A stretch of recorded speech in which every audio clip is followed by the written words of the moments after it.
Hello po, my name is Edefanio C. De Los Santos from Bus 3-2.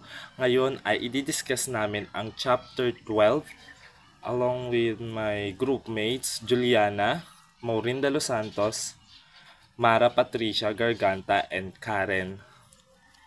So first is we will discuss about the exchange theory.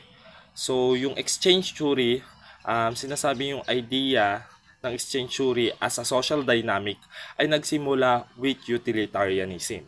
At noong 18th century philosophy na nag-came out during Age of Enlightenment na kung saan ang concern nito ay patungkol sa human happiness and scientific calculations.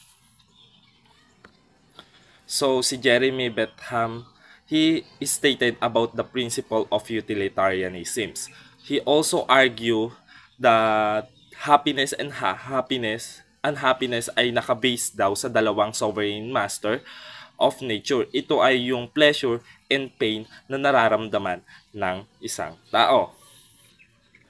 So dito, yung philosophic or utility. So yung utility in utilitarianism, ito yung mga bagay na nakakatulong sa tao para makamit nila yung pleasure na ninanais nila at maging masaya. So yung philosophic or utility na tinatawag, si Bentham dito na-develop niya yung kung paano i-calculate yung happiness na nararamdaman ng tao base dun sa mga actions na ginagawa niya. So, next is, dito na nga pumasok yung 7 calculus variable na kung saan, para daw makalculate yung human behavior ng isang tao. So, ito yung intensity, duration, certainty, propinquity, fecundity, purity, and extent. So, si Beckman saw human behavior as hedonistic na kung saan ipiniliwanag niya na ang tao ay naturally motivated daw by pleasure and pain. So, all rational beings like to pursue that we find pleasurable and avoid that which cause pain. Kaya ang mga mali at ang tamang ginagawa ng tao ay nagpapakita if how much pain and pleasure the actions cause. So, na-introduce din niya na yung idea of rational calculation na ginagamit para ito yung mag-decide sa kung anong behavior at moral status ang ipapakitang action ng isang tao. So yung 7 calculus variables na yan is ginagamit ni Bentham para madali niya makalculate yung behavior ng tao based on their actions na ginagawa. So lahat ng yan ay na kung saan pinopromote yung most pleasure to the most people. Dahil sa view ni Bentham, it is an act of utilitarianism na kung saan each action na ginagawa natin ay dapat i-promote ang greatest good to the greatest number. So, the next one is si George Samuel. Siya yung first sociologist to specifically consider change. He argued that most relationship for people daw ay governed by the exchange principles. So, the primary evidence that Samuel had for this claim was that the majority of our relations are reciprocal daw. And also that is most of our activity are at least two-way give and take. So sinasabi ni Samuel na yung majority of our relations daw are reciprocal in nature. Ibig sabihin na most of our interaction ay involved sa two-way give and take. Na kung saan both parties ay nag-engage in giving and receiving. At naniniwala si Samuel na na ang reciprocity is a fundamental aspect of social interaction and play a crucial role in shaping human relationship. For example, sa dalawang magkaibigan. So, when it comes to reciprocal relationship, yung dalawang tao na magkaibigan ay may contribute dapat sila sa pagkakaibigan nila by providing emotional support, spending time together, and helping each other kung kinakailangan. So, this is mutual change form that basis of their friendships na nilang dalawa, and nagiging dahil dito nagiging mas maging matatag yung samahan ng dalawang taong to. And also, without giving back, magiging one-sided lang kasi ito kung at pupwede din na mag-lead ito sa imbalance and strain ng pagkakaibigan nilang dalawa. Okay, and also dito sa contemporary exchange theory na kung saan initially na-develop to ni Richard Emerson and his colleague Karen Cook. So dito nga si Emerson and Cook, instead na mag-focus sila sa actual exchange mula sa relationship between the two people, silang dalawa ay nag-focus sa network of exchange na tinatawag. So mayroong two basic way relationship are connected. So eto nga yung negative connections and also a positive connection. So kapag sinabi nating negative connection, ito yung exchange flow in one direction only. Ibig sabihin that one party lang ang ang nagpro-provide ng resources or benefits to one another without receiving anything in return. Kaya naman ito yung nagpapakita ng lack of reciprocity and sometimes be exploitative in nature. So, kapag sinabi naman natin na positive connection, so it involve exchange na kung saan yung flow of benefit is reciprocal, na kung saan makikita mo yung both parties na willing to provide ng resources or support is contingent upon receiving something of value in return from other party. So, ibig sabihin, yung positive connection are built on mutual cooperations and also interdependence. So, next slide is yung about sa second major approach is rational choice theory. So, sinasabing ang rational choice theory, ito, ginagamit ito to understand and predict individual decision making, na kung saan yung individual can make a rational choices based on their preference, constraints, availability. Yung theory na to ay ina-assume na yung isang individual are utility maximizer who yung tinitimbang niya yung cost and also yung benefits of the different options before they make decisions. So for example, sa rational choice theory, so sa 6 na grupo ng mga tao na kung saan naatasan silang ilipat yung piano mula sa taas o mula sa taas ng hagdan. So kung titignan natin mula sa group perspective, it is irrational sa kanilang 6 kasi may pagtutulungan na buhatin yung piano pataas mula sa hagdan. Pero sa individual perspective, hindi niya kaya ilipat yon kasi mag-isa lang siya. Maaari pa siya na magkaroon ng injury or strain kung gagawin nilang mag-isa. So it seems more rational for individual to avoid participating moving the piano altogether, hindi tulad ng group na gumagalaw sila lahat. So, may tinatawag din tayong free rider problem. So, yung free rider problem, it refers to a situations where the individual benefit from a public good or resources without contributing to its production or maintenance. Sa madaling salita, ito yung nag-enjoy lang sa or benefits lang mula sa collective action without bearing any of costs associated with it. So for example, sa group of neighbors, so they decide to collectively fund and maintain community park.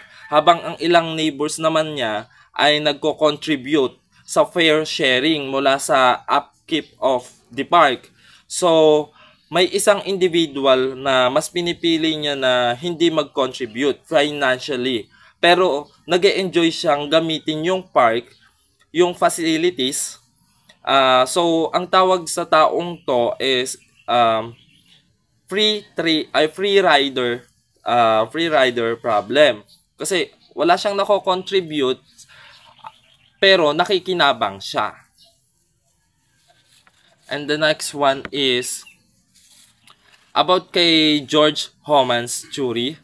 Ito yung as a corrective to a person. So si George Homans, siya ay isang prominent sociology, and yung view niya sa Chury as a corrective response to the structural functionalism approach na ina-advocate ni Talcott Parson mula sa kanyang presidential addressing to the 1964 annual meeting of the American Sociological Association. So ina-emphasize din ni Homans yung kahalagahan na sa pag-address mula sa fundamental intellectual issues within sociology, na kung saan naniniwala siya na ito ay ang epitomized by Parsons Chury. So si Homans din ay kinikritik niya yung structural functionalism for its focus on norms, interrelationship of roles and institutions, and pinaprioritization niya yung studying that the consequence rather than the causes of institution. He also highlighting the crucial aspect in his critique, the absence of individuals in structural functionalism. So this deficiency lead Homans to his addressing his title Bring Men Back, na kung saan need na ito ay ma-reintegrate the human agency into the sociology analysis.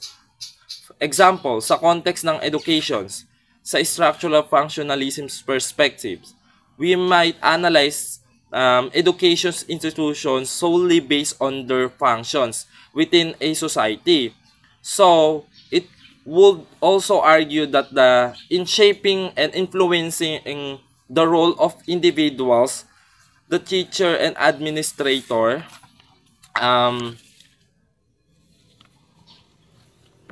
and the next one is yung second point ni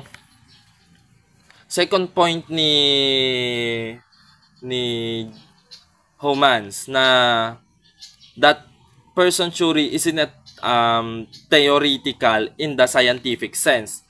So nakalagay doon, if sociology is to be science, it must take seriously of providing explanations for empirical relations and its discovery. So si Homan, kinikriticize niya yung Parson Chury by pointing out na it lacks of theoretical depth mula sa scientific sense.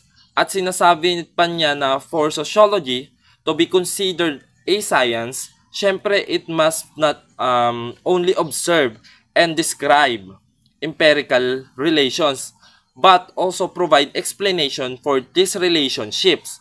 So, madaling salita, si Homan nagsuggest na yung scientific discipline tulad ng sociology ay dapat hindi lang siya documented pattern in social phenomena, but also to understand the underlying mechanism that drive these patterns. So, example, sa field ng sociology, suppose a sociology conduct a study on relationship between socio-economic status and educational attainment. So, yung empirical findings may show a strong correlations between higher socio-economic status and higher level of education. Pero simply nothing to this correlation is not enough to make sociology a science according to Homan's critique. To meet this criteria of being a scientific discipline, syempre yung sociology would need to delve deeper into why this relationship exists. They would need to provide theoretical explanation for why individuals from higher socioeconomic backgrounds tend to achieve higher level of educations. And the next one is yung concept and theory. Ito yung basic principle of behavior psychology. So, sa law of effect and behavioral psychology kasi, ito yung proposed by Homans in 1987 na kung saan ito yung may fundamental principle in behavior psychology, na kung saan sinasabing yung isang individual action ay alinsunod sa reward. Sila yung paulit-ulit na ginagawa yung mga action na where this concept is nakaka-influence by its consequences, particular by presence of rewards of reinforcement. So, meron two types of behavior. Ito nga yung respondent behavior and operant behavior. So, yung respondent behavior, ito yung automatic na nagre-respond ka kapag na-trigger ka by specific stimuli without conscious thought, which they are often referred to as knee-jerk reactions. Ito yung kinukonsider din na innate and result mula sa genetic predispositions na kung saan shaped by natural selections. So, yung operant behavior, ito naman yung action that's operate on environment para i-generate yung consequences. Dito naman ay yung natututo sila through reinforcements or punishment, leading individual to increase or decrease the frequency of those actions. Halimbawa, for example, yung Pavlov's experiment with dogs, na kung saan kapag narinig ng aso yung bell, ito yung neutral stimulus, pag narinig ng aso yung bell, with representations of food, okay, which is yung unconditional stimulus, nagre-response to as a food. Pero syempre, to the sound of bell, this demonstrate how neutral stimulus can become associated with reflexive response through repeated pairing with unconditional stimulus. So, dito, yung reinforcements may dalawang uri. Ito yung positive reinforcement and yung negative reinforcement. So, yung positive reinforcement involves the additions of rewarding stimulus following a desired behavior. So, ito yung pagtaas ng kagustuhan na paulit-ulit na lang na ginagawa or action ng isang tao. Example, yung isang student ay nakatanggap ng papuri mula sa kanyang professor kasi nga nakakapag-pass siya on time ng mga gawain. So, yung student na yon ipagpapatuloy niya yung ginagawa niyang pagpapass on time ng mga requirements. Kasi nakakatanggap siya ng papuri mula sa professor niya. So, in a negative reinforcement naman, involves removal or avoidance of an unpleasant stimulus para itaas yung probability ng specific behavior occurring in the future. Ito yung reinforcement na kung saan pinapatatag yung behavior by taking away something undesirable.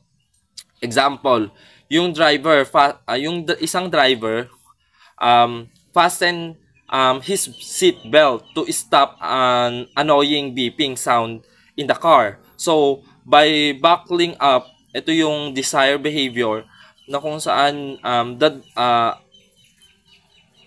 the aversive stimulus, yung pagbibeeping is removed, increasing the likelihood that the driver will continue to wear the seat belt and the sounds in the future. So dito naman yung secondary propositions. So si Homans ay nami-maintain niya yun na there are two si Homans maintain na there are two, sinasabi niya meron daw dalawang secondary propositions that a sociologist ought to keep with me once in his intellectual kit if he is to understand a human behavior. So, ayan nga. Ito nga yung dalawang yun, deprivation, citations, propositions, na kung saan the concept that suggests individual have there's hold of value when the person's actions are rewarded beyond his threshold. So, the subsequent rewards diminish in value, leading to a decrease in the frequency of the behavior. Sa madaling salita, kung ang isang tao ay nakakatanggap ng excessive rewards for a particular actions, the motivations to continue that behavior decrease over the time. Example, yung isang lalaki, sinurprise niya yung asawa niya, binigyan niya ng bulaklak.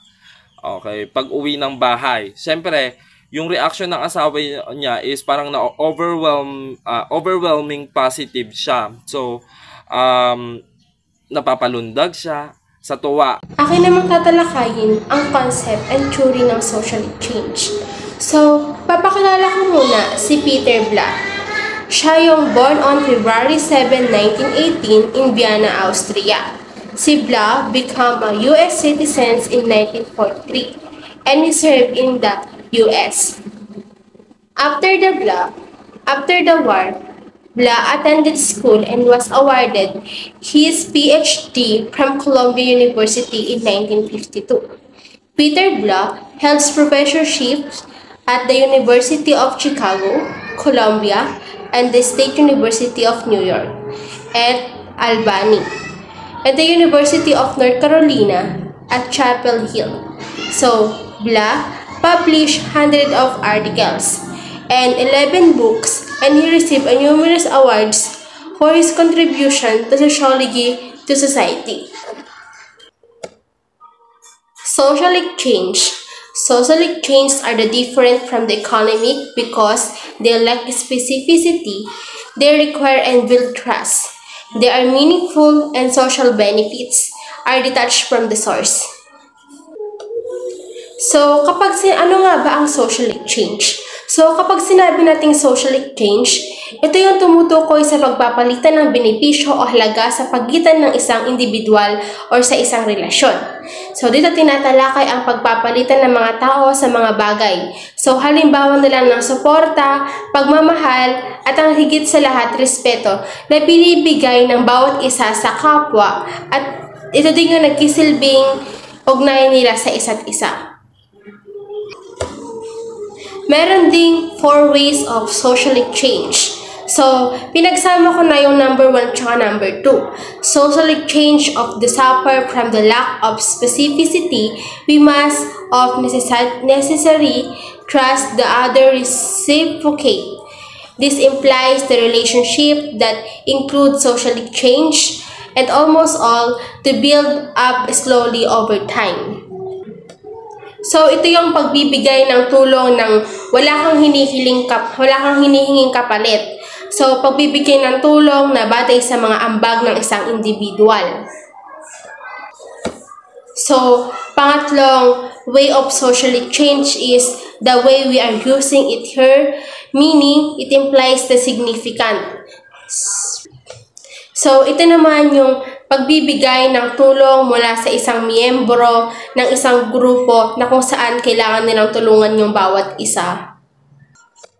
At ang panghuling ways of social change ay yung difference between the social and economic change is that are the less detached from the source. We use money in economic change, but the money of value is completely detached from the person using it. So, ito naman yung pagbibigay ng tulong kung ano ba yung pangangailangan ng bawat isa para matulungan nila at tsaka hindi maiwan yung isa't isa. Kailangan nila ng pagtutulungan para masolve yung problema ng bawat isa. Dumako naman tayo sa 3 basic exchange ng principles. Andito yung rationality, motivated, alternatives, tsaka yung marginal utilities. So, kapag sinabi nating rational, motivated, so the ideal type of exchange in economic where the calculation are specific and known. So, rational, motivated. So, gumagawa ng desisyon patungkol sa kung ano ang pinaniniwalaan nilang makatwiran na paraan patungkol sa paggilos ng isang individual. So, ano naman yung alternatives? So, alternatives. So, ito naman yung extremely important exchange relations when we get to the section on power. But for now, we should simplify, be aware that when alternatives are present, people will gravitate toward exchange among equal. So, sa alternatives, dito natin malalaman kung effective ba ang solusyon na gagawin natin sa mga bagay-bagay or sa mga decision natin sa buhay, kung may epekto ba ito sa atin. So, kinakailangan ng dalawang option upang maging handa at masolusyonan agad yung mga problema na darating sa atin. Kailangan may plan A tsaka plan B tayo. So, ano naman yung marginal utilities? So, ito naman yung possess that people have satiation points regarding to the goods and service. In other words, too much of good thing may not be a good thing. So, ito naman yung isa sa mga tumutulong sa pagpapaliwanag kung paano nababago yung mga produkto na ginagamit ng mga nakakarami sa araw-araw. So, yun lang yung sa akin. Ang next naman ay si Karen Gaspar. Thank you. Thank you, Maureen. Ngayon naman, pumunta naman tayo sa concept and theory, creating power and social structures, building social structures. The concept and theories developed by Peter Blau aim to understand the creation and strengthening of power, social structure within society. His contribution emphasized the interaction of individuals within a society and how these interactions impact the formation of relationships and power structures. So, yung concept and theory ni Peter Blau is to creating power and social structures sa lipunan. Ito yung tumutukoy sa kung paano nga ba yung mga individual at mga grupo ay nakikipag-ugnayan at nagpapalitan ng mga mapapakinabangan na bagay upang mapalakas yung kanilang posisyon sa lipunan. So, isa sa mga pangunahing konsepto ni Blau ay yung social exchange theory, na kung saan yung mga tao ay nagtutulungan, nagpapalitan ng mga serbisyo at suporta upang mapabuti yung kanilang kalagayan sa lipunan. So, halimbawa na nga lang is yung isang komunidad. So, ang isang individual na may malawak na network kasi ng kaibigan at kaalaman sa mga tao sa kapangyarihan ay may mas mataas na tsansa na makamit yung layunin nila at makamit yung suporta mula sa iba kumpara sa isang individual lang. Ayun, dumako naman tayo sa 2 norms. Yung 2 norms na kasi na yun is associated with social exchange.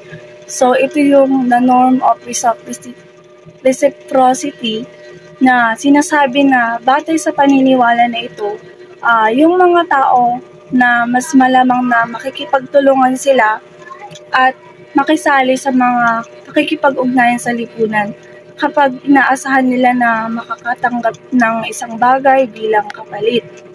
At yung pamantayan na sinasabi ng reciprocity dito ay siya yung nagpapalakas ng tiwala at pakikipagtulungan sa loob ng mga social network dahil nga mas hinihikayat nito yung mga individual na mas balansahin yung kanilang contribution tapos yung benefits doon sa kanilang relations. Yung isa naman is yung the norm of fair exchange.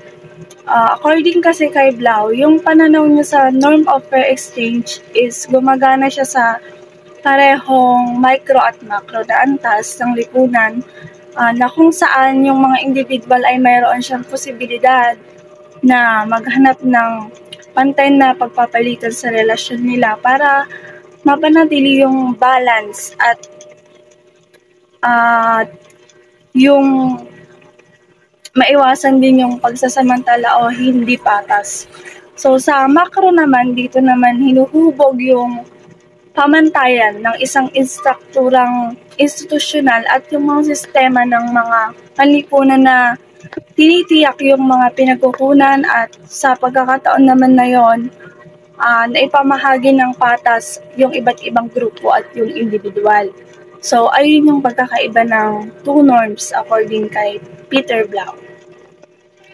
Next naman is yung difference between friendship and power relationship lies in the equity of exchange and the level of repayment discretion involved in each type of relation.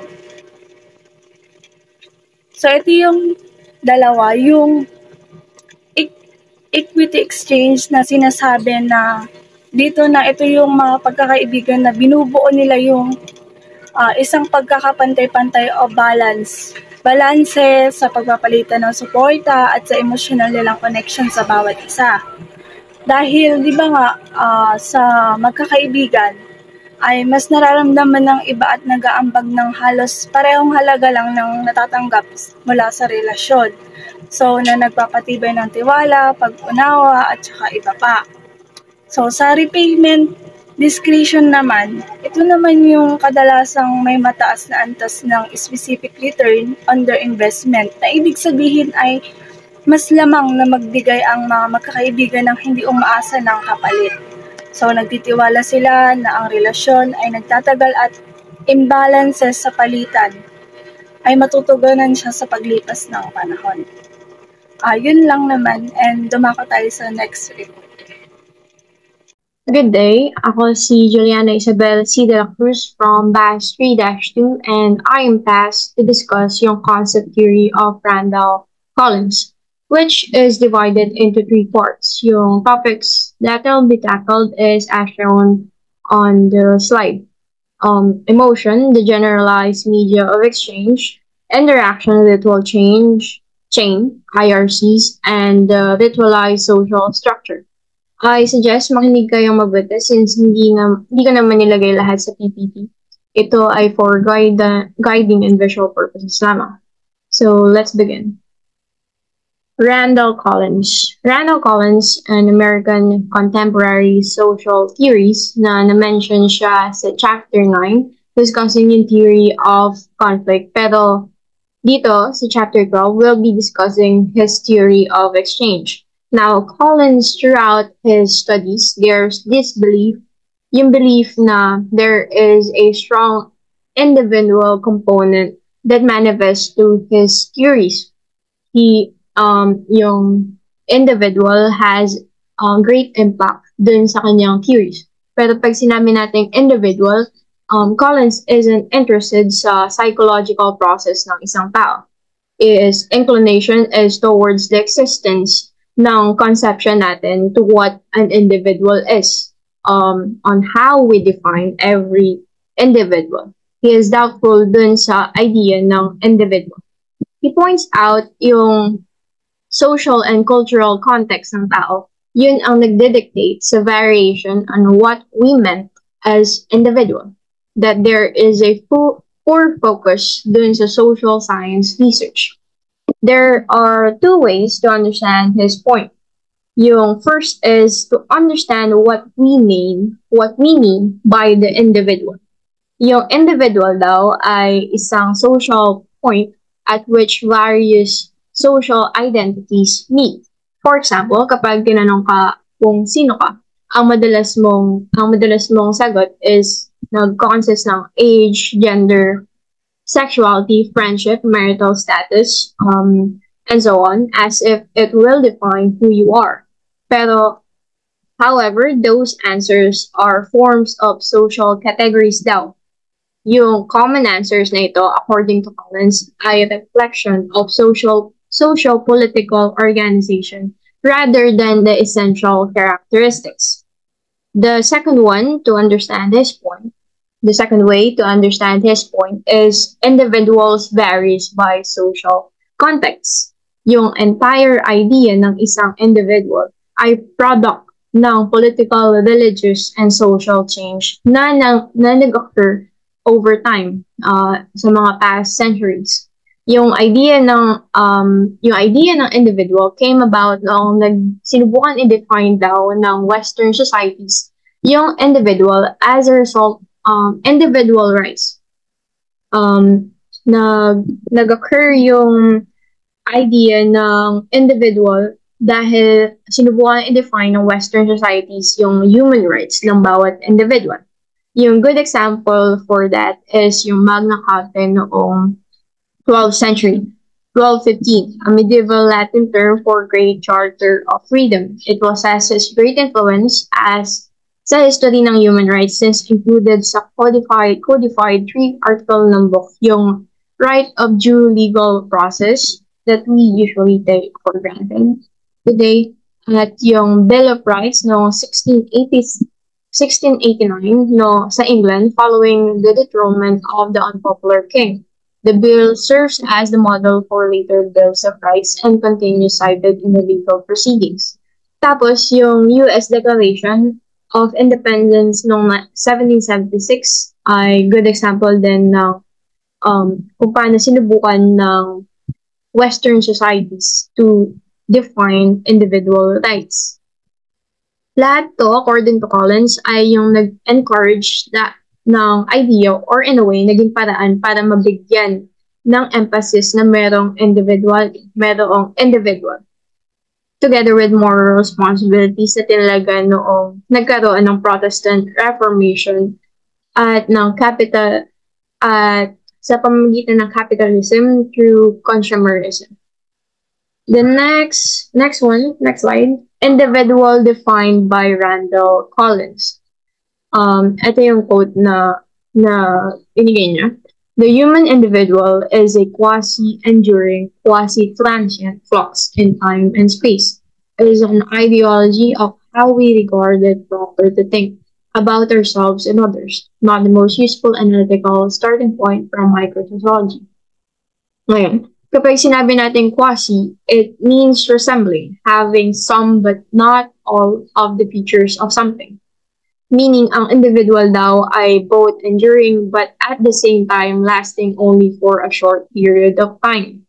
We are enduring in a way that our conception of who we are ay over time develops, and although altered by time, it transcends one lifetime.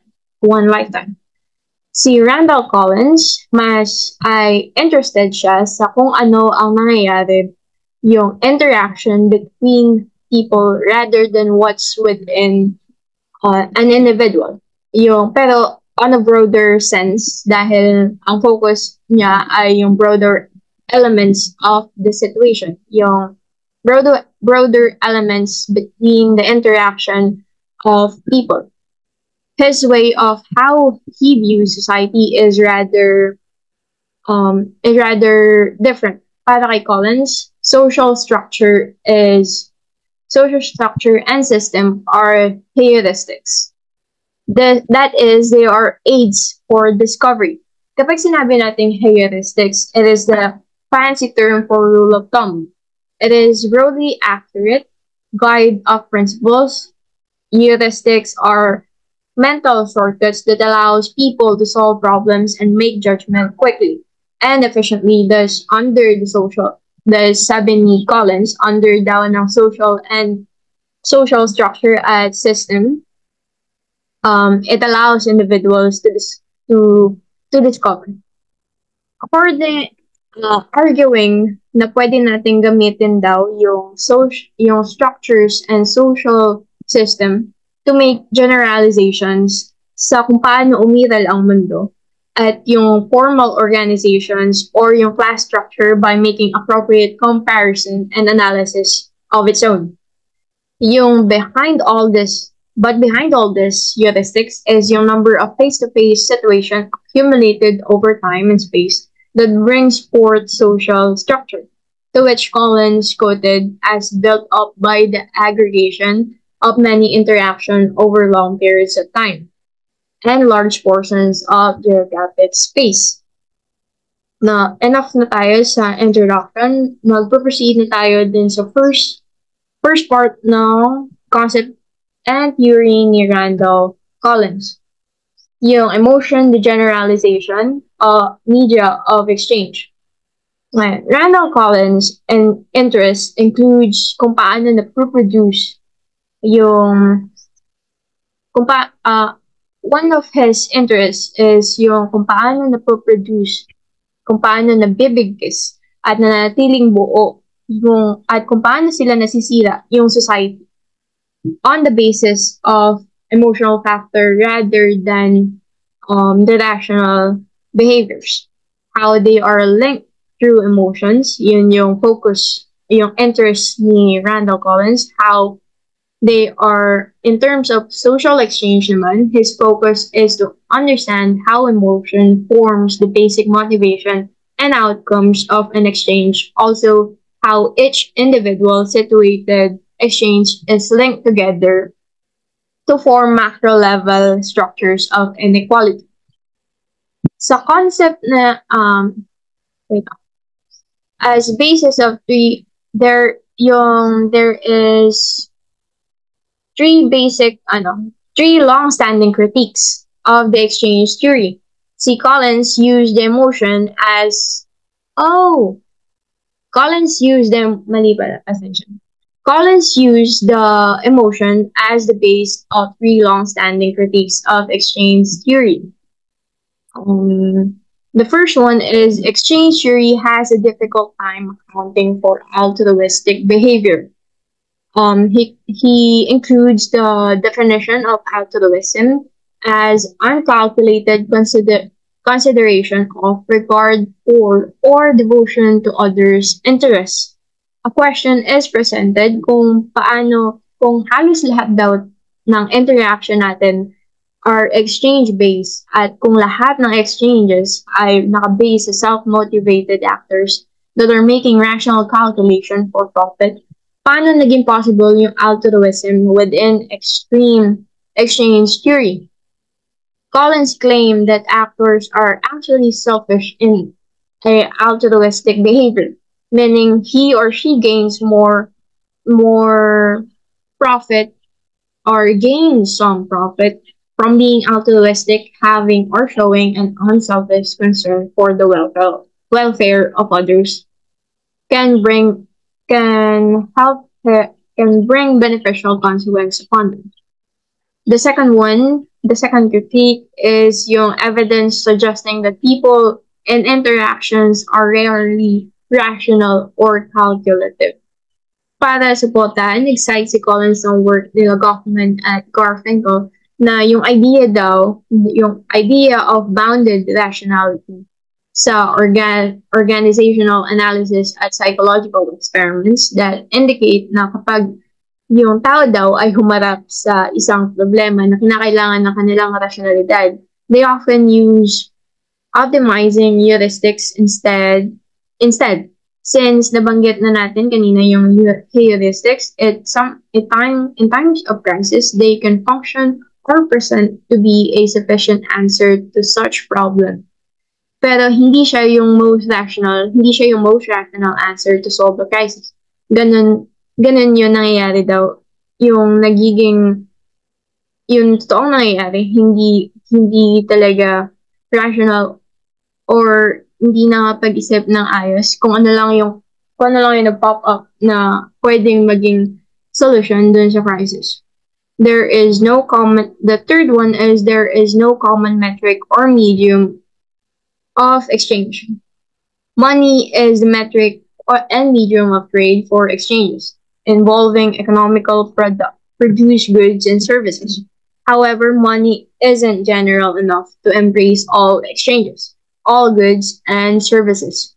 Nakita ni Collins yung percentage critiques ay masasolusyonan sa mamamagitan ng idea of emotional energy as the common denominator that is shared among all rational actions. Pero before dumating si Collins, ang rationalidad at emotion ay hindi talaga nagme-mix up. They just don't mix up together. Madalas silang kinukumpara sa tubig at langis. Pinaliwanag ni Collins na that emotional energy ay hindi nag-equate to any specific. Pinaliwanag ni Collins na yung emotional energy daw, it does not equate to any specific emotion. It is rather very general feeling of emotion and motivation that an individual senses.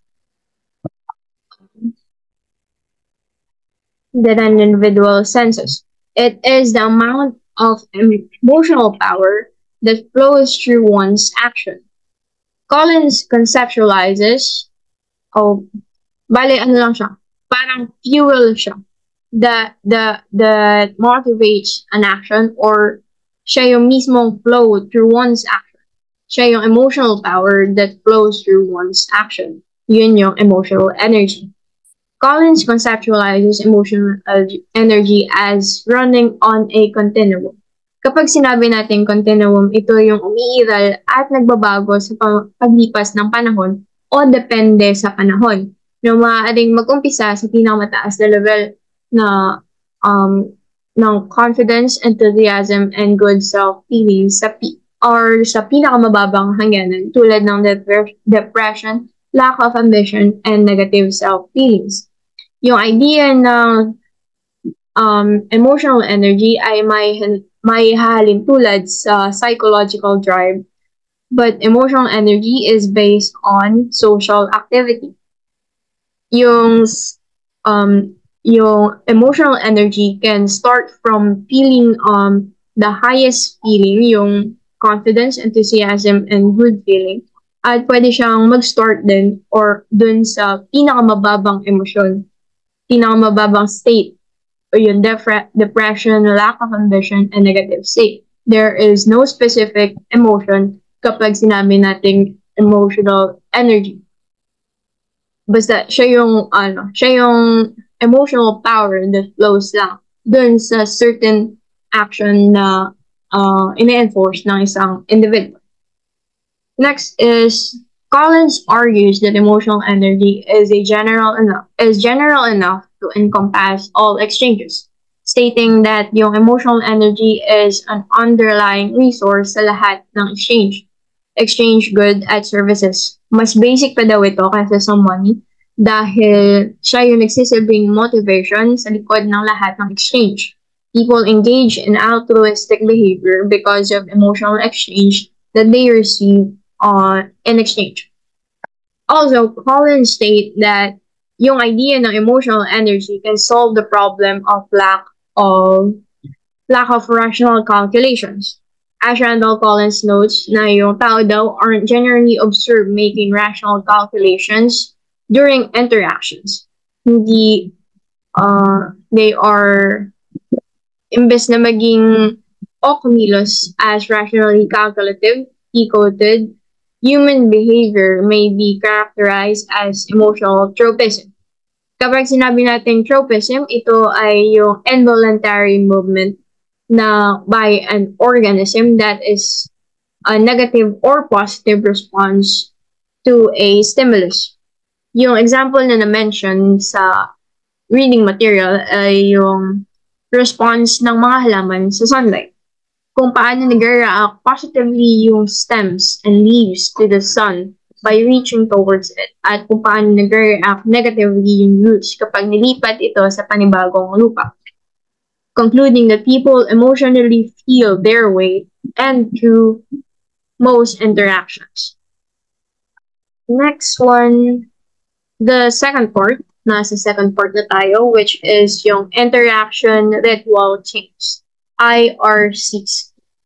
The interaction ritual chains are, sa previous theory na diniscuss, Collins argue na that most general good exchange among individuals ay yung emotional energy at yung cultural capital. Yung cultural capital, I'll be discussing it later on. Pero ang focus muna natin ngayon ay yung interaction ritual as the basis of social unit. Yung levels of ritualized activities daw creates levels of emotion. Yung ritualized activities can create levels of emotion.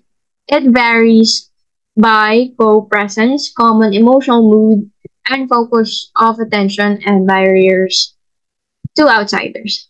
Yung levels of emotion conceived among the group involved in such ritual interaction creates group solidarity and group symbol. This, in turn, are carried within the individual and provide the motivation to recreate rituals. Collins argued that this process is how stratified power and class are produced.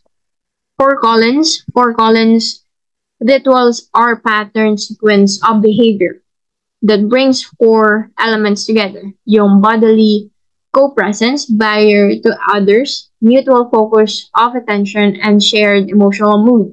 These are the variables which creates emotion as they increase, so as well as the effects of the ritualized behavior.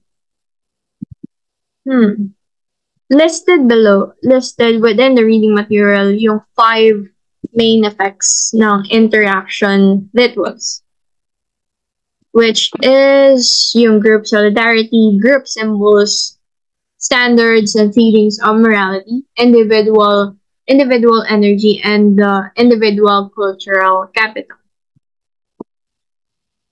Ito yung interaction ritual diagram. Hindi ko pa muna may discuss since hindi nyo pa alam yung definitions ng bawat variables. Skip muna natin. Now, the 5 main effects of the interaction rituals. The first one is yung physical co-presence. Tinutukoy nito yung physical closeness ng bawat individual. We can be in the same room, pero yung closeness ng bawat isa, we can be closer or farther away from each other. The closer we get, the more we can sense the other person.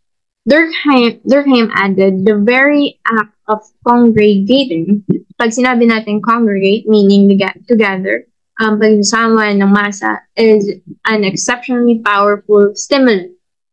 Once the individual are gathered together, a sort of electricity is generated from their closeness and quickly launches them to an extraordinary height of expulsion.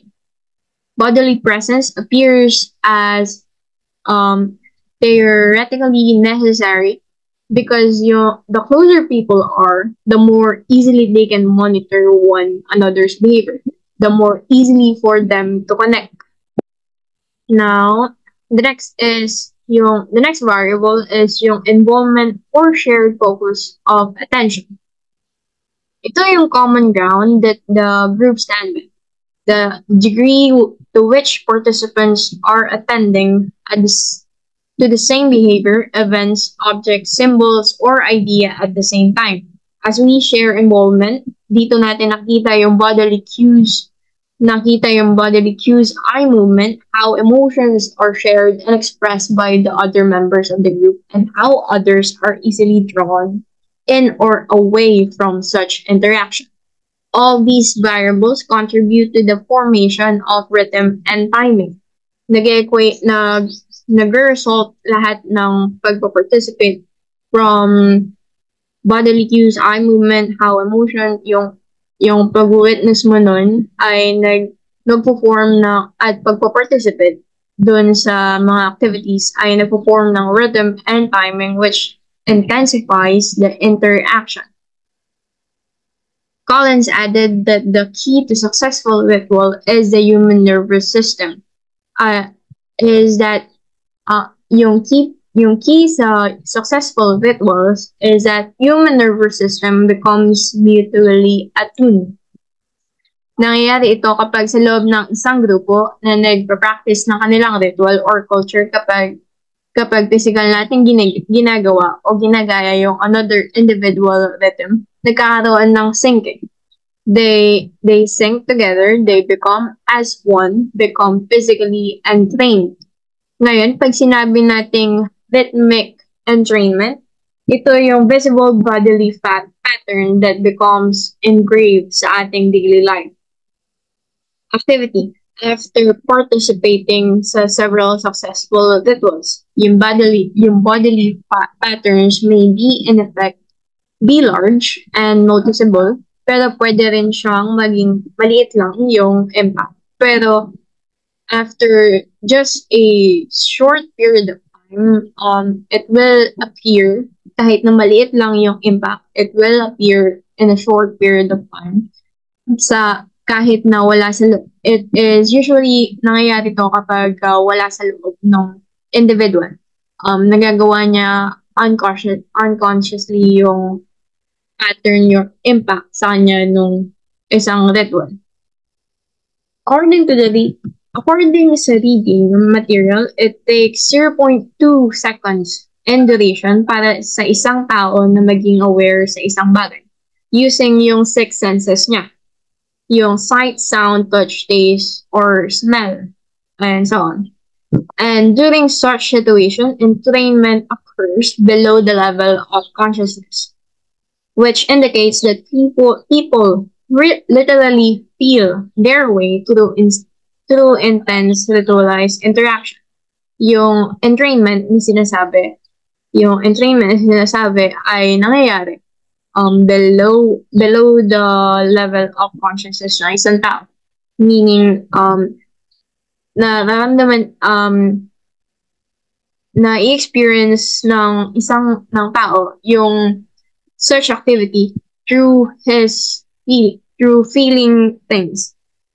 Evidence was cited from conversational analysis and audience speaker behavior by Randall Collins. Ito ay para ipakita na yung humans become rhythmically coordinated sa bawat isa sa pamamagitan ng interaction. Possible factors that are presented during an interactions that can entrain was mentioned, such as voice frequency, brain waves, yung brain waves can be synced together during an interaction. Tapos, body motion and speech, lahat ito possible dahil sa shared focus of attention. Nagiging possible siya dahil pare-parehas silang focus dun sa isang ritual during an interaction. And common emotional mood. They tend to reinforce yung shared focus of attention at yung common emotional mood that can that in result can produce rhythmic entrainment. Common emotional mood. Common emotional mood. The third one is common emotional mood. It refers to the degree to which participants are emotionally oriented toward the interaction in the same way.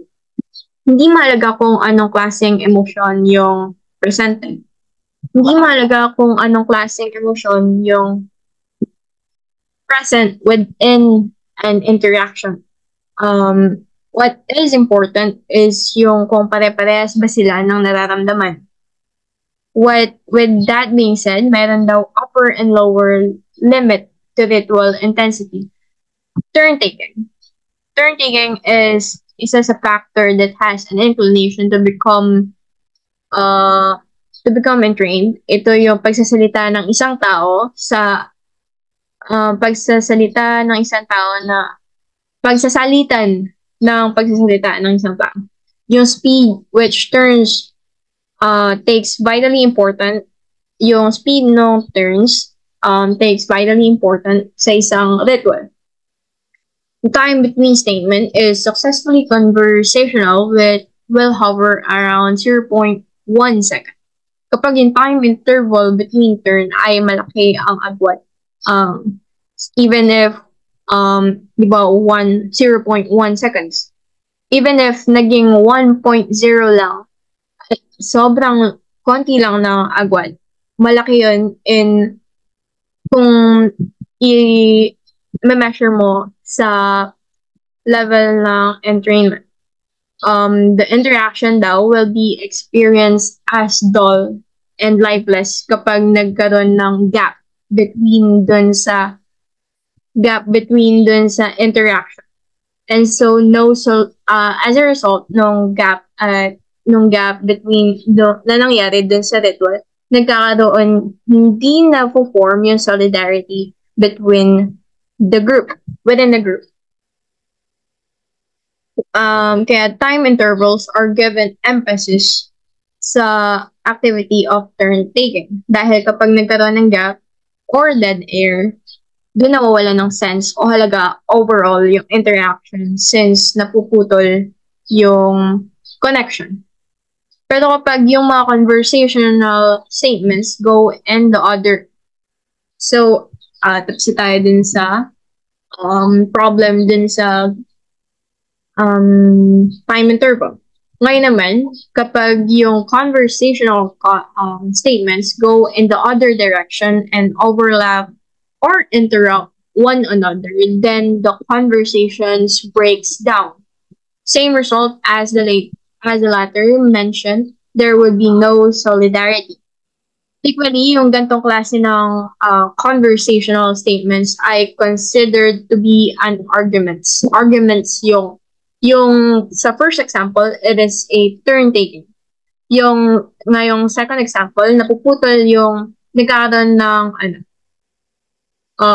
different direction yung conversation, nagkakaroon ng overlap or interruption between the conversation. Ito yung arguments.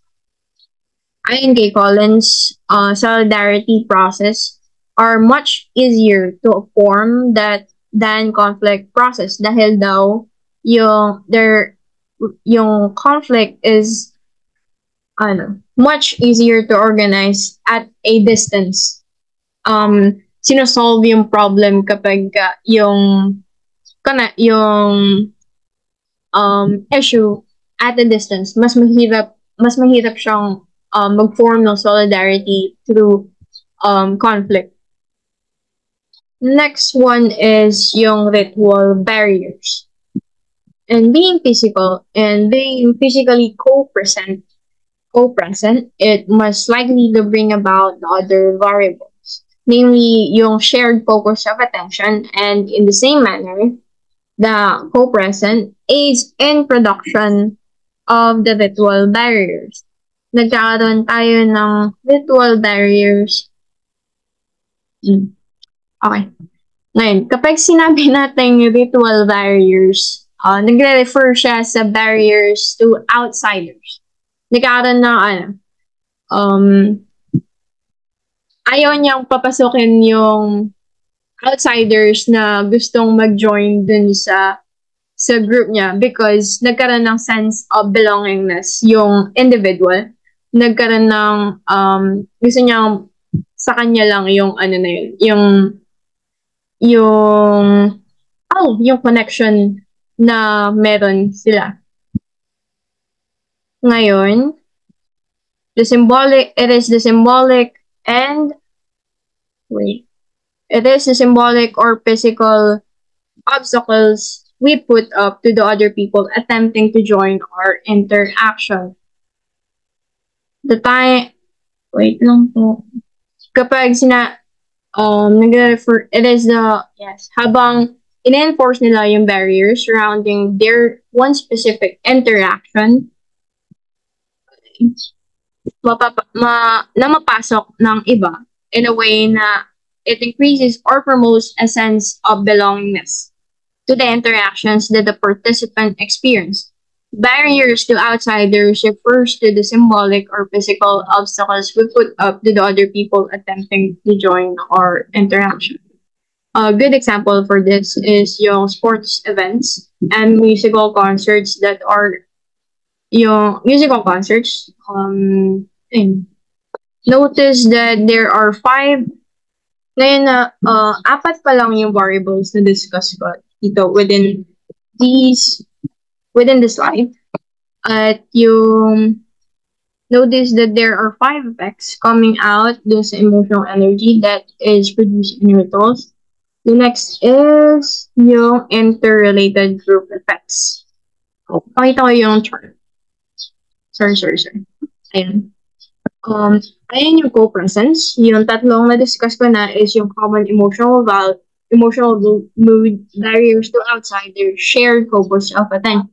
Ngayon, ang i-discuss ko is yung interrelated group effects. Ito yung group symbols, group solidarity, andito siya. Hindi ko siya ma-point. Nakikita ba?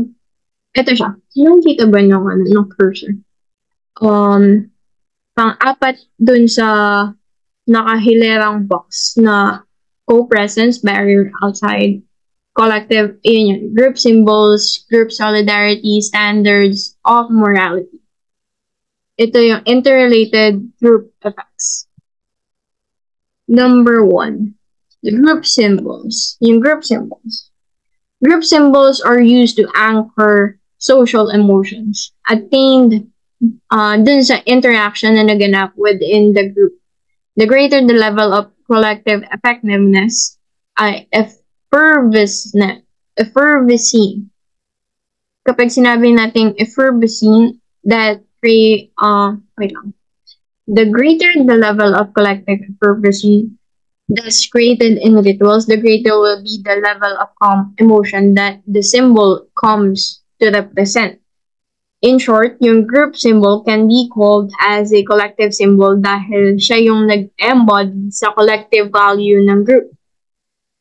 Kapag yung motion towards symbol became intense, pwede siyang mag-transcend into a sacred state, yung symbol ng specific group. A great example is yung country flags, gang insignia, sport team emblem, yung colors. The symbol help to create group boundaries and identities. Group symbols have an important ritual function. Pwede silang gamitin sa pag-facilitate ng ritual enactment by allowing yung members na mapukaw yung attention nila sa isang bagay na nagsisimbolo sa kanila. It creates a common emotional mood. Next is yung group solidarity. It is the sense of oneness. A collective can experience. Nag-originate yung term or concern with Durkheim at definition na yung level of integration sa loob ng isang society ay na-measure by nagbabanggit si Durkheim ng 3 pamamaraan. Una ay nag-originate yung term or concern kay Durkheim. Yung definition ay yung level ng integration ito yung level of integration sa loob ng society ay nami-measure daw sa pamamagitan ng tatlong pamamaraan.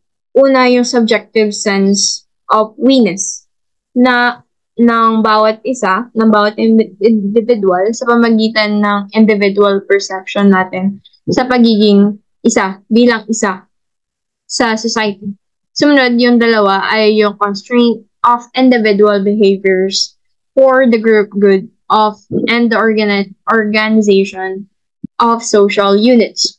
Pero according to Collins, it is yung group solidarity ay is inclined to mean in a general way, where group solidarity is the feeling of membership with the group that an individual experiences.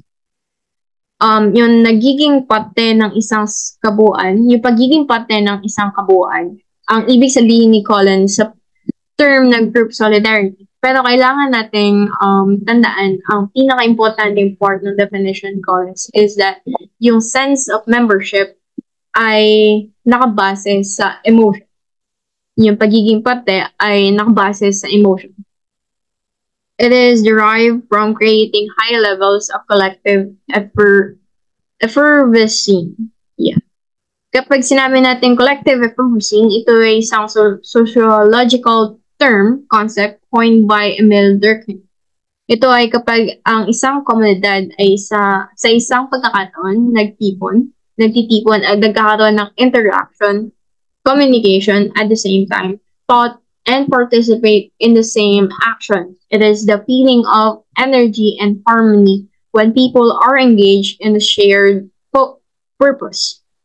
Thus, Collins concluded that group solidarity can be derived by creating high levels of collective effervescence, collective effectiveness, because the higher the level of effervescence, the higher will be the sense of belongingness to the group that an individual can have. The last one is yung standards of morality. Refer to the group-specific behaviors that that are important to the group. Ito yung specific behaviors that the group values and are morally enforced. Ngayon, kapag nabuo na or na-establish na yung group solidarity, there is a great tendency na ma-attempt yung individual to take part in controlling the behavior that creates such solidarity. That is many of the behaviors, speech patterns, style of dresses, and so on that associated when the group become issue of the right and wrong. Next, tapos na tayo dun sa second part. Ito, na-discuss ko na yung mga variables, pero there is two variables under sa ritualized structure na hindi pa na-discuss. In Collins, Collins' theory of interaction ritual chains or IRCs, the individual is dun sa second part ng interaction ritual chains or yung IRCs, the individuals is the carrier of micro-macro link. Pag sinabi natin micro-macro link, ito yung sociological term na sumasakop sa kabuuan na kalidad ng parehas silang nagtataglay, where macro denotes entities or events on a bigger and micro on a smaller scale. It is a connection built on time, idea that the macroscopic properties of a system such as temperature or pressure are related to the average behavior of the smaller scale. Ngayon, mayroong two components of linkage. Ito yung hindi pa na-discuss dun sa, ito na lang yung hindi na-discuss dun sa diagram.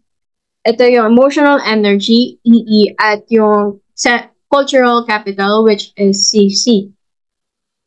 Emotional energy is the emotional charge that people can take away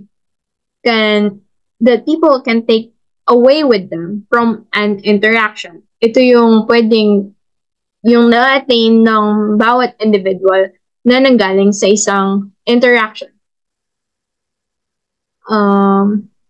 Emotional energy predicts the likelihood of a repeated interaction.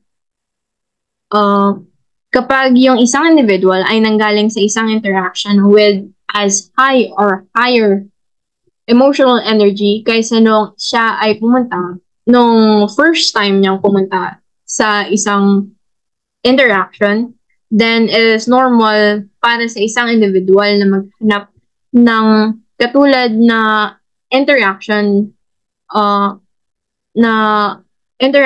tulad nung huli niyang pinuntahan.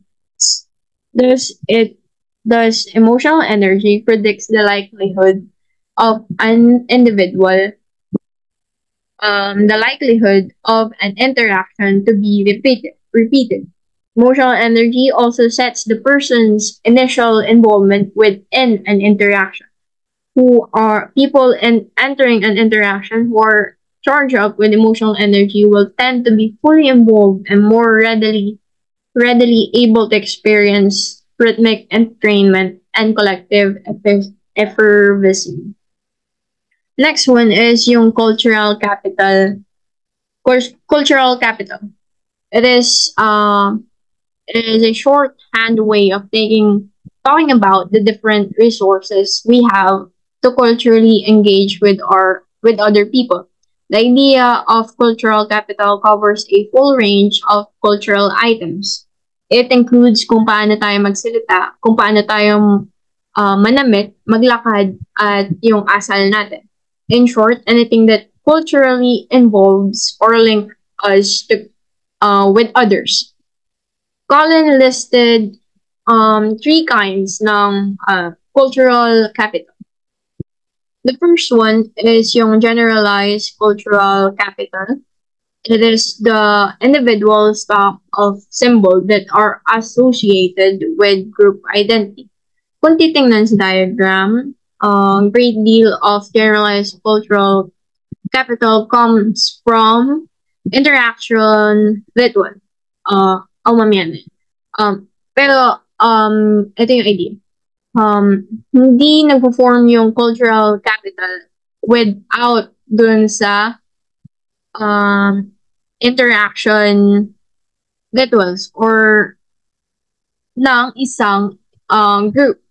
Kasi medyo specific yung cultural capital dun sa group na pinanggaling. So, form lang siya. It comes from the interaction rituals. Yung uri ng cultural capital na ito by group specific ay group specific. Yung na pwedeng gamitin sa estranghero tulad ng, ito yung ginamit na example, pwede daw siyang, masyado siyang general na pwede siyang gamitin ng isang estranghero. Magandang halimbawa daw yung individual na may suot ng tie-dye na shirt na may dancing bear on it dun sa isang airport. Tapos may isa daw paparating na individual na nanggaling sa ibang flight. They are a complete stranger pero in-approach siya nung isang individual dahil may suot siya nung na may common interest na katulad niya. Isang paparating they were able to engage one another in an interaction ritual because of its general cultural capital. The next one is yung particularized cultural capital. It refers to the cultural item we have in common with specific people. For example, kung ikaw ay nasa relationship, specifically romantic relationship, or sa relationship na mayroon kayong paniguradong words, terms, songs that both of you find meaningful. For example, hearing in my life, of the Beatles, for instance, or any of your theme songs as a couple, would directly orient the couple towards one another because it references shared experience and meanings and setups for an interaction ritual between the two that between individuals that has a shared experience dun sa specific na cultural capital na yun, particularized cultural capital na yun. Pero pag naman pero kapag pinapakinig mo yung kanta na yun sa kaibigan mo, then most likely walang epekto at walang interaction ritual na magaganap since walang shared experience which sa past walang shared experience or past rituals na nag-bring out ng connection. From these two examples, you get a good sense of what cultural capital does. It orients people towards one another, gives them a shared focus of attention, and creates common emotional mood, which are most of the ingredients of an interaction ritual. Next one is yung reputational capital. If somebody knows something about you, or he or she is more likely to engage you in a conversation than if you are a complete stranger. Remember that this is a variable, meaning it exists on a continuum. Kung ikaw ay isang taong mayaman sa cultural capital, reputational cultural capital, kapag nagpunta ka sa isang public, ito yung example na binigay to illustrate kung paano yung reputational cultural capital. Kung mayaman ka daw sa reputational cultural capital at nagpunta ka sa isang public place, mas mataas daw yung tendency na people would engage in an interaction with you. Lahat daw ng tao comes from lahat daw ng okay na. That's it for the next one is the likelihood of an individual seeking out an interaction ritual is based on his or her levels of emotional energy and cultural capital. Lahat daw na tao comes into an interaction with stocks of emotional energy and cultural capital that have been gleaned from previous interaction.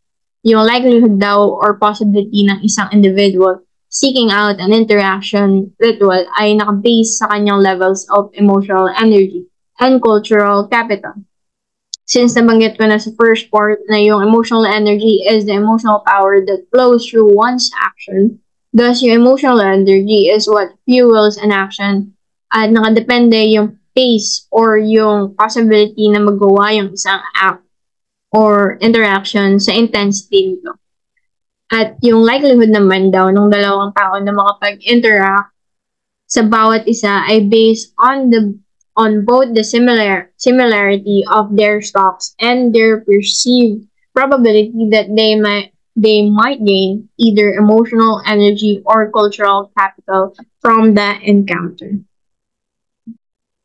The macro link for Collins then is created as individuals, carriers who are charged up with emotional energy and cultural capital seek out other interactions, rituals, and which to revitalize or increase their stock. Ngayon, na-discuss na natin lahat ng variables, yung co-presence, kompleto na lahat, na-discuss na lahat dun sa previous parts. Ngayon nabanggit na natin, babalik na tayo sa interaction ritual diagram. Conclude yung buong three-part concept and theory ni Randall Collins.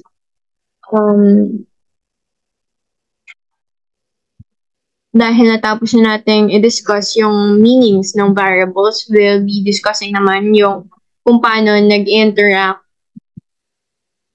kung paano nagaganap yung interaction, kung paano nag-stay as one yung group, through interaction ritual gamit yung visual diagram. Yung first variable is yung co-presence. Ito yung pinaka-important sa pag-uumpisa ng isang interaction is yung physical presence. Hindi possible mangyari lahat ng sumusunod na variables if you are not physically present sa isang interaction. If you are not physically present sa interaction na ginagawa ng isang group, you need to engage physically para mabuo yung tatlong susunod na variables. Yung first sa tatlo is na nag-occur is yung common emotional mood, yung shared focus, your shared focus of attention at yung common emotional mood. Sila yung ngayong physically present ka na at may experience mo na or ma-witness mo firsthand yung ritual. Thus, kung ano yung ginagawa nila, behavior, events, objects, symbols, or idea, bodily cues, and eye movements, rhythm, and timing, lahat yun may expose ka. And in a way, ma-engrave yun sa habits mo, yung ways of life mo will be affected dahil sa pag-engage mo. You will unconsciously be practicing these activities, gestures, or beliefs, even if wala na sa ritual nila. Then, kapag natin mo na yung sense of belongingness, na-develop mo, your ritual barriers now will appear.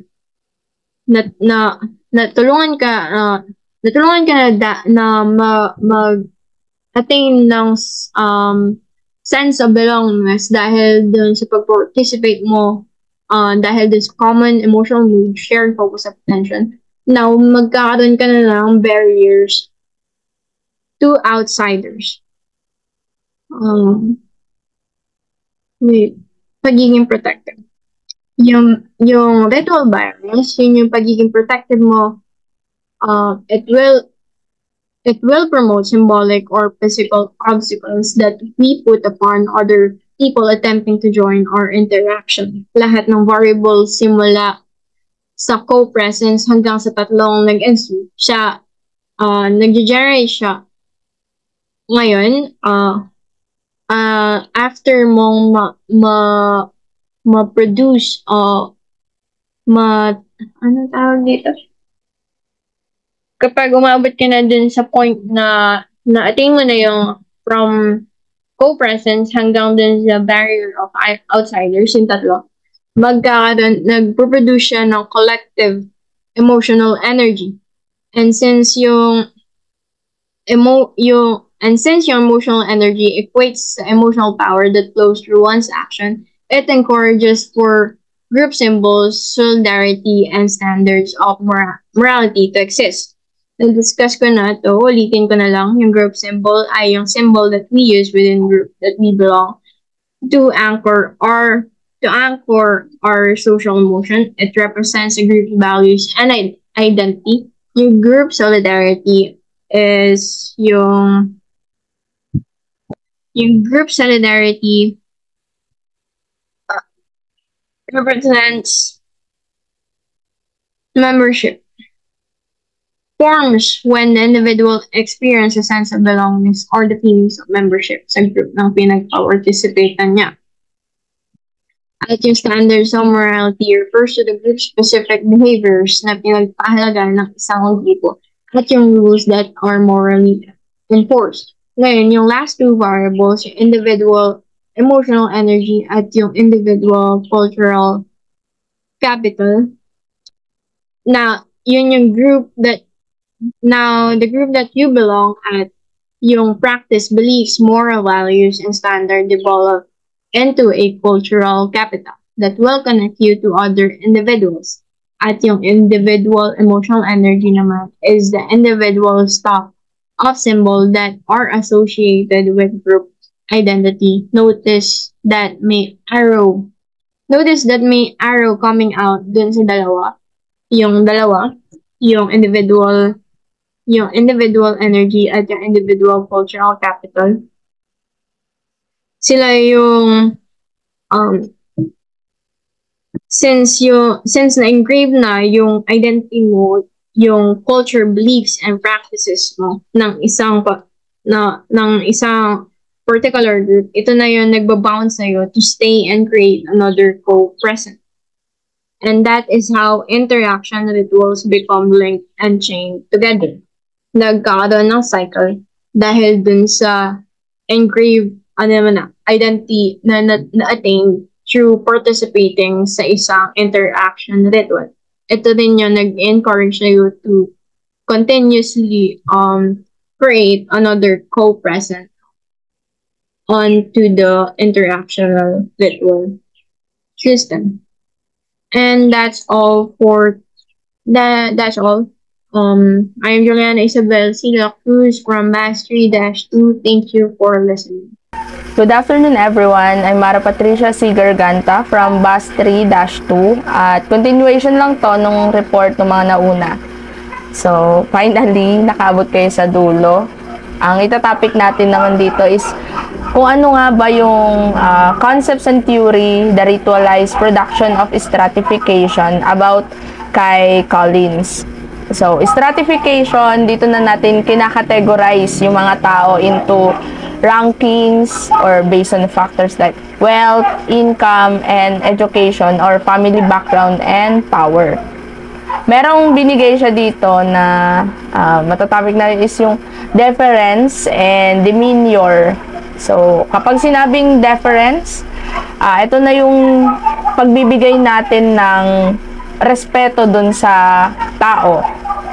Kapag demeanor naman, ito na yung mga attitude, behaviors na pinapakita natin such as yung posture, facial expression, tone of voice kapag kaharap natin yung authorities, yung kapwa natin, and yung mga pagiging formal natin kung paano tayo makipag-usap sa kanila, paano tayo makipag-interact sa kanila.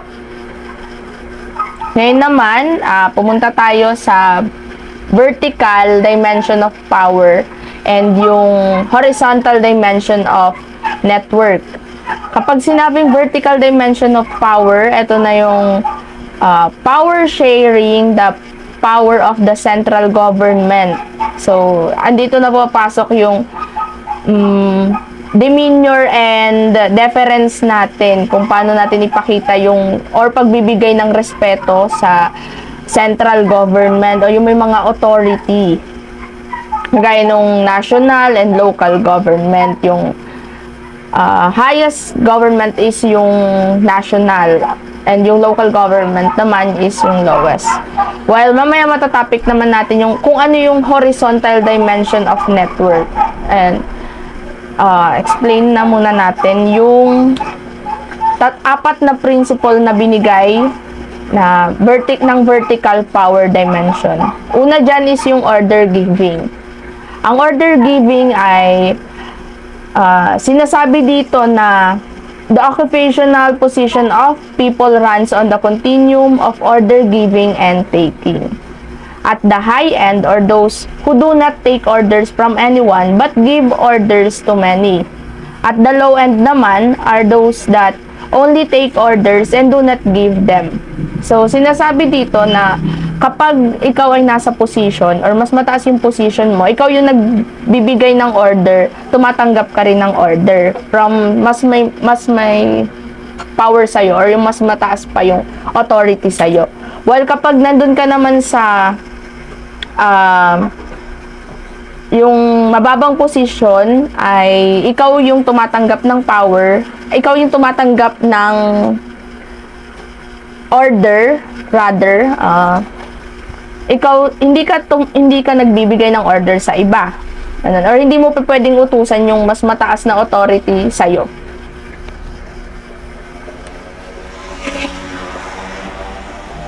Yung pangalawa naman is yung ritual coercion. Sinasabi dito na the principle of ritual coercion says that the more coercion and threat are used in order-giving rituals, the greater will be the level of deference demanded and given. So, ang example nito is nung medieval time. merong aristocracies and US military na both demand high levels of deference.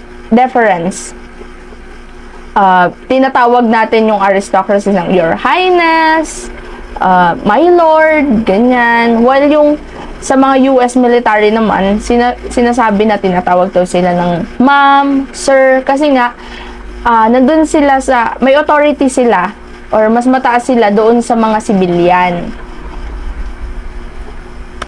Pangatlo naman is yung anticipatory socialization.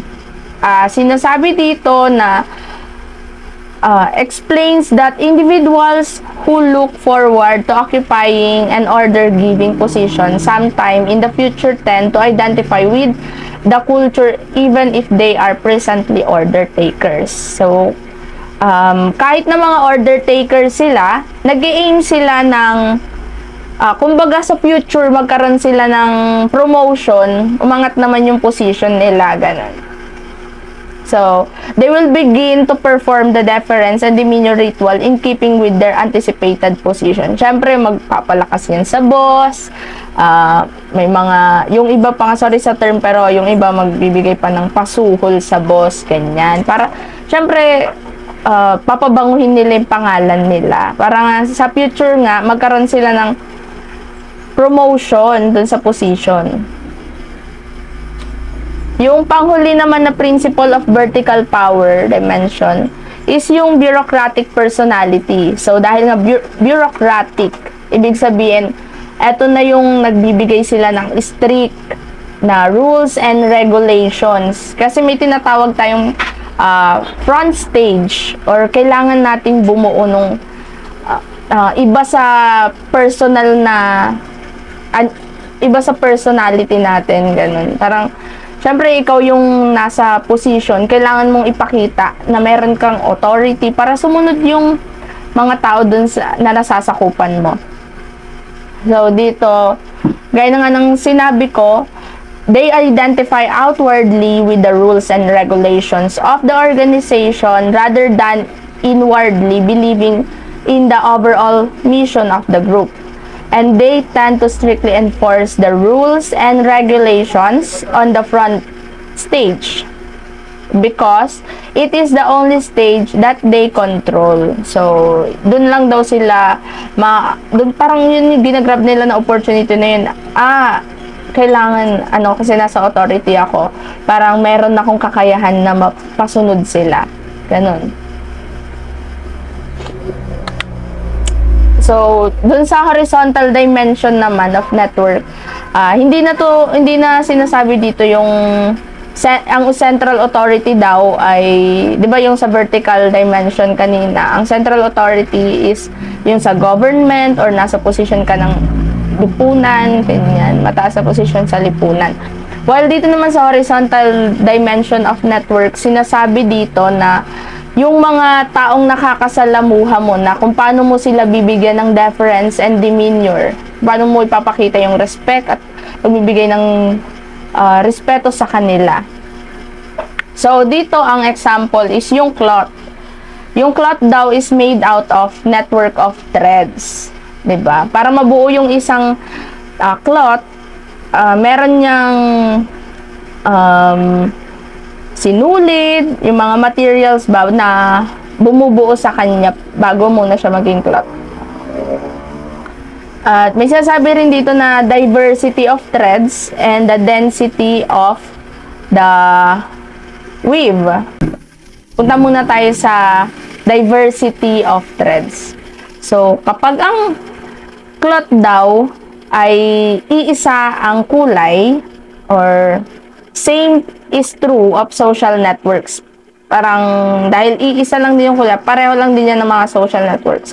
If the diversity of persons network is low, if she doesn't interact with different kinds of people in different kinds of situations, then her fabric will only be one color. This kind of individual will tend to see things concretely. Yung point of view niya is parang narrow lang kasi nga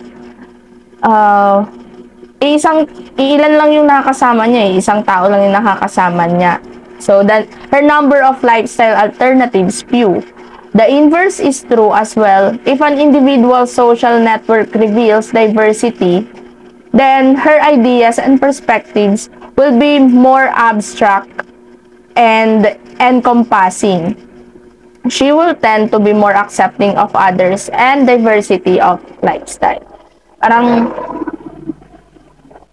dahil nga iisa lang yung nakahalubilo niya, maliit lang din yung pagtingin niya dun sa mundo. Parang ganun yung sinasabi dito. Na magiging view niya daw, yung point of view niya is very narrow lang siya talaga. Well, yung sa density of weave naman, kapag the density of the weave helps determine how durable it is. With social networks, the function is fulfilled by network density. Network density varies by frequency and longevity of interactions. The more frequently a person interacts with the same people and the greater the length of time over which their interact takes place, the denser will be his or her network. So, the more na marami kang nakaka-interact and mas magiging, yung density ng closeness nyo is mas thick, ganun, yung bond nyo is mas close talaga. And hindi, dahil nga malawak or marami kang nakakasalamuha, may sinasabi kasi na, tell me who your friends are and I'll tell you who you are. So, kapag meron kayong share common focus of attention, pag napasama ka nga dun sa mga masisipag mag-aral, syempre ang tingin na rin sa'yo ng mga tao ay masipag ka na rin mag-aral. Kapag napasama ka dun sa mga tao na tamad mag-aral, syempre ang tingin din sa'yo is mga tamad mag-aral. Kasi nga, if the groups that you interact with the share of focus of attention, common focus of attention, if there is a little variety in with you are paying attention to them, the social objects that occupy your attention become refined. Kasi nga, lumalawak na yung social network mo eh. Lumalawak na rin yung pagtingin mo dun sa mundo. Kasi yung social density daw, it brings in another ritual element. Physical co-presence. Like, tignan ulit natin yung cloth as an example. If the threads of a piece of cloth are tightly wound, so ano mangyayari? Then, it will be densely packed together. What kind of cloth ang magiging resulta?